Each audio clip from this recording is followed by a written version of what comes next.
First of all, guys, thank you ever so much for coming on. It really means a lot. Why did you get involved in volunteering? You can all answer this, or just one. It's up to you.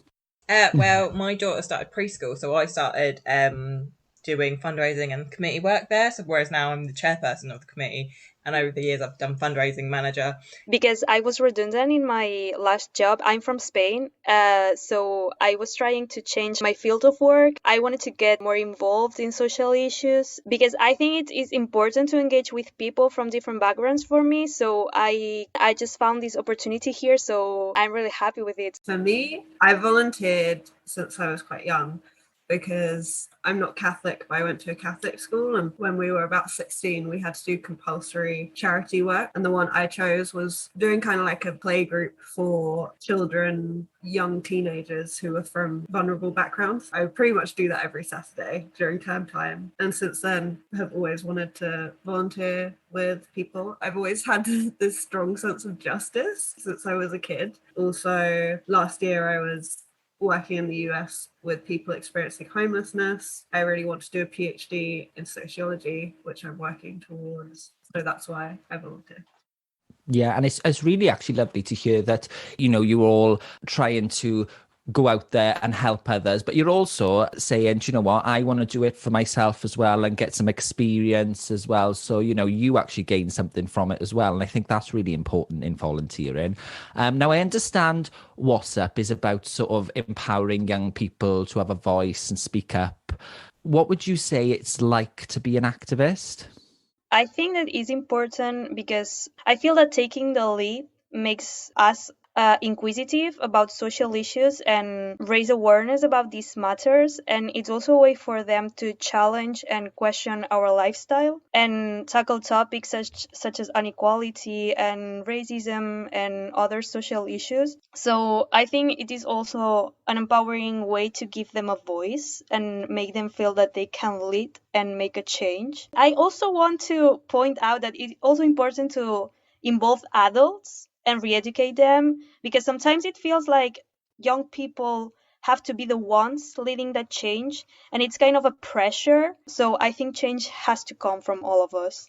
I'd say that it's weird because I think for a long time I wouldn't have considered myself an activist. This is just stuff I do. It's stuff I'm interested in. I love it. It's fun for me. But then, when you put that phrase in, you're like, oh, actually, I guess I do. Like volunteering work, they are activists, and I don't think there's enough kind of credit given there. It's definitely empowering and fun, and it's interesting, and it makes you feel good about yourself. Not like necessarily an ego boost, but just make you feel like you're doing the right thing. Sometimes you don't know if your voice, if your message is correct. So it's helpful to be in rooms with other people who are able to help you stand stronger and like support you. I wouldn't have said I was an activist, but now framing it like that and looking at everything I've done and everything I'm doing, I guess I am. And that's a really nice feeling. It is very empowering. But also I think it can be very difficult and very draining and almost sometimes feel just a thankless task. I remember even back to when I was in university, that's where I first really got into feminism and post-colonial stuff, intersectionality. And I remember I was came across the term white privilege, and this was back in 2014. And I would say it to the boys and have arguments with them and be like, well, that's white privilege. And they would just roll their eyes. And now, fast forward 2021, it's these guys, I can see their Instagram and it's all yeah, Black Lives Matter, white privilege. And it's I was saying this, just be persistent and be strong and knowing what you're saying is good and setting the groundwork, and difficult, but it's also really rewarding when you see things like that. You've all sort of touched on it now, talking about volunteering, and Anna, you mentioned about elderly people getting involved in volunteering and younger people. Do you think it's really important that they sort of lead change? Alice, I know you were talking about Black Lives Matter and etc. and, people wanting to change and actually leading on it. It's important for them to lead change because they are kind of the next generations. It's everyone's responsibility. I think it's a good thing for them because they're working on these topics and seeing how everything's going. So they kind of experiencing how bad some things are right now. I think it's good for them to lead the change so they can be the ones who say, okay, we want things to be like this. it has to be for everyone. It's kind of important for them to lead it, but it's not all their responsibility.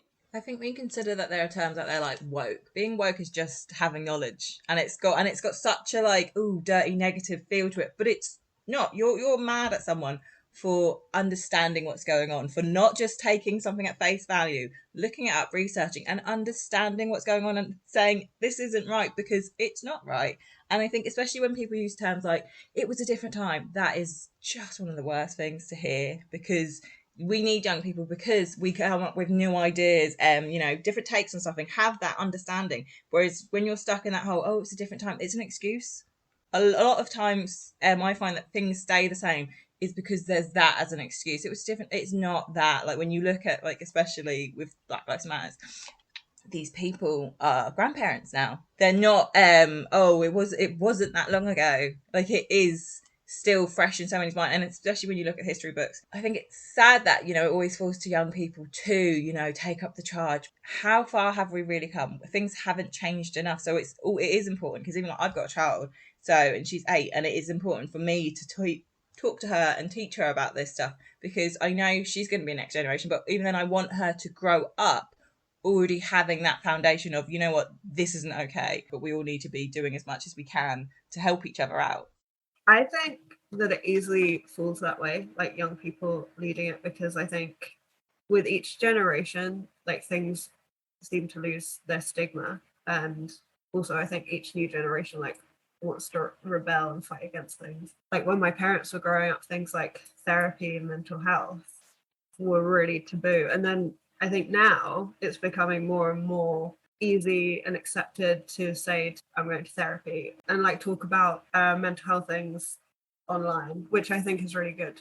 It becomes easier to talk about, and so those people in that generation, it's easier for them to lead the charge. And I think we need people from the other generations to show solidarity and like keep it going and stuff. I was just wondering, has any of you got any sort of feel-good stories that you can tell us about your experience through volunteering? Just anything that sticks out to you in your mind. I kind of gain more confidence about myself. Like everyone is super nice and they let you do and say what you think freely without judgment and everything. So I would say that I gain more confidence about myself and about how I think, and that it's not a problem to say what I'm thinking. I think specifically with volunteering matters, everyone's really nice. And I've had some really toxic work environments in the past, like where my grandma died and I came back to work after 3 days and no one asked me how I was, not even my manager, like things like that.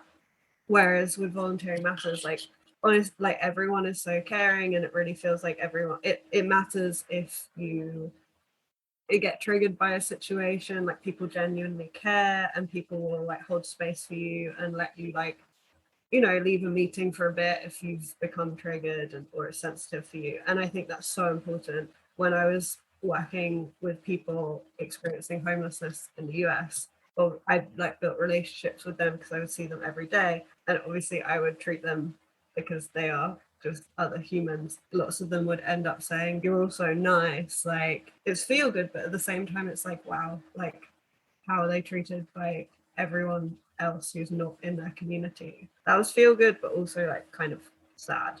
I recently did this survey for Volunteering Matters, and it was just realizing just how helpful the whole experience had been, just for myself, because I've got a background in domestic abuse.